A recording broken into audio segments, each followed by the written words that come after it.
The 25th of October 1944, 0740 hours, off Samar, Philippines. Ensign Hiroshi Kiyono of the 201st Air Group squinted into the rising sun, the curved wings of his Mitsubishi A6M0 glinting silver. Below him, the American fleet formed what he and his comrades called the wall of iron that couldn't hit a falling leaf. "American gunners," he laughed into his radio. "They fire like blind men with thunder." Static crackled back from his wingman. "Then let's teach them the meaning of divine wind." The Kamikaze Shinpu Tokubetsu Kogekitai, the special attack units, had found a weapon that no calculation could stop. The Americans' anti-aircraft guns, even with radar directors and tracers lighting the sky, still relied on one impossible thing: a direct hit on a plane, moving 250 knots in a vertical dive. But what Kiyono didn't know, what no Japanese pilot could have imagined, was that in the dark holds of those ships waited a secret that would make the sky itself lethal. Technical foundation: the invisible weapon. In 1940, in a quiet lab at Johns Hopkins University's Applied Physics Laboratory, engineer Merle Tuve led a team with an audacious goal: make a shell think.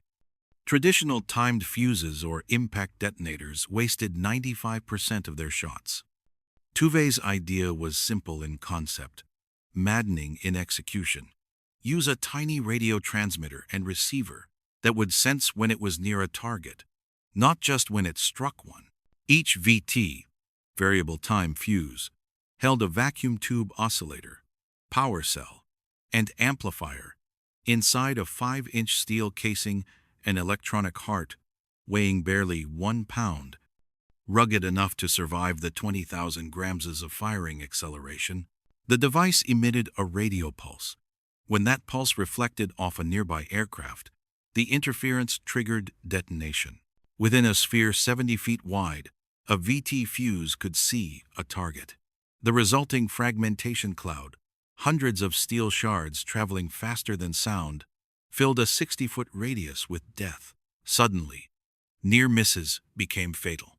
In testing at Dahlgren Proving Ground in 1942, Navy observers were stunned. Destroyers scored 5 times as many kills on drone targets as before. Admiral Lewis Strauss called it the most significant development of the war aside from the atomic bomb. Yet secrecy was absolute. The War Department forbade its use over land until late 1944, lest a dud reveal its secret to Axis scientists. First contact, Leyte Gulf. The first proximity-fused shells went to sea aboard Task Force 38 at the Battle of Leyte Gulf.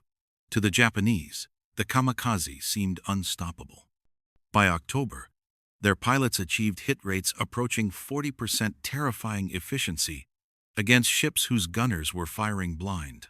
At 0930, radar aboard USS Hazelwood picked up inbound bogies.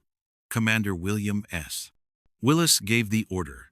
Batteries release VT fuses authorized. The 5-inch divided by 38 caliber guns roared, each shell climbing to 25,000 feet before proximity circuits awoke. Japanese pilot Lieutenant Saburo Ishihara dove his Zero at 400 knots, seeing the familiar orange bursts of American flak. Then suddenly, the sky detonated around him. His cockpit filled with shrapnel before his aircraft reached the deck. His wingman, who lived, recalled, "It was as if we flew into invisible mines." Dest is own. Over the next hour, 7 kamikazes fell without a single ship taking damage. Below deck, sailors cheered many, not yet understanding why. The turning point. The sky turns against them. By January 1945, off Luzon, kamikazes still came in waves 200 planes at a time. But the tone of the battles changed. On January 5, USS Columbia's fire control officer, Lieutenant Thomas Burrows, logged, observed 8 enemy aircraft approaching from southwest, fired 60 rounds. No hits observed. Yet all 8 destroyed. At 1,500 yards, proximity shells burst mid-air, forming dense clouds of steel.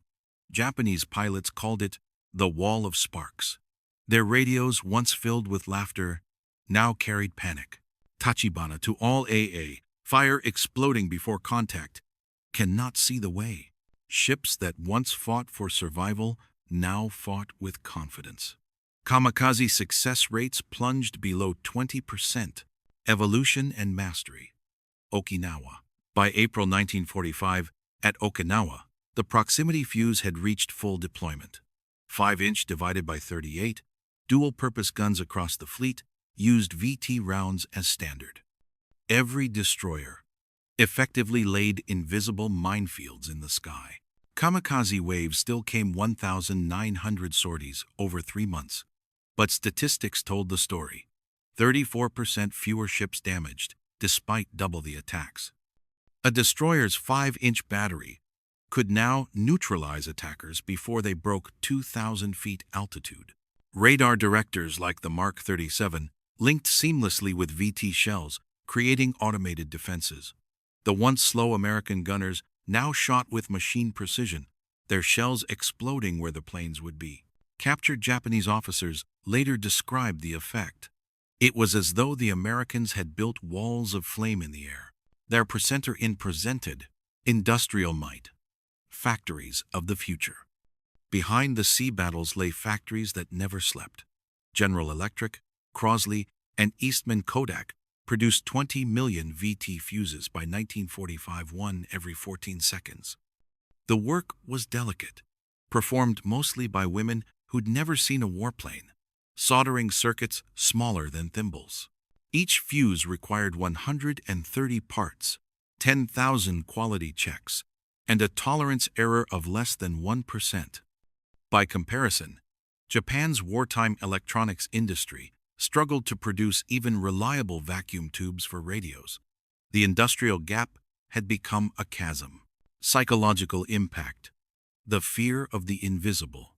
Interrogations of captured Japanese pilots after Okinawa revealed growing dread. One admitted, "The sea itself attacked us." Others described lightning shells and death clouds. The kamikaze's certainty, his faith that a direct strike was inevitable, had been broken. Allied intelligence noted the change. A July 1945 Navy report concluded, enemy morale deteriorating. Pilots express fatalism regarding unseen flak. Enemy admission and aftermath. After Japan's surrender, engineers at the Yokosuka Naval Arsenal examined captured VT rounds and were astonished.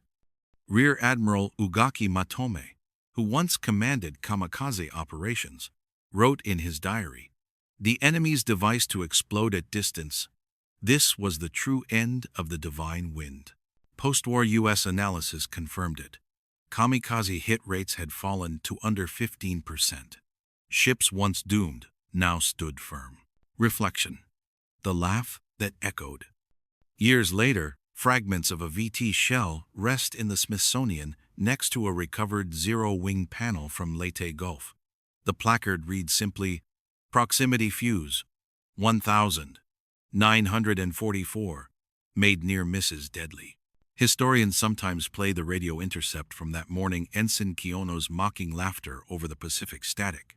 He never reached his target. The kamikazes had believed nothing could stop them. Then the sky itself began to explode, and the laughing stopped.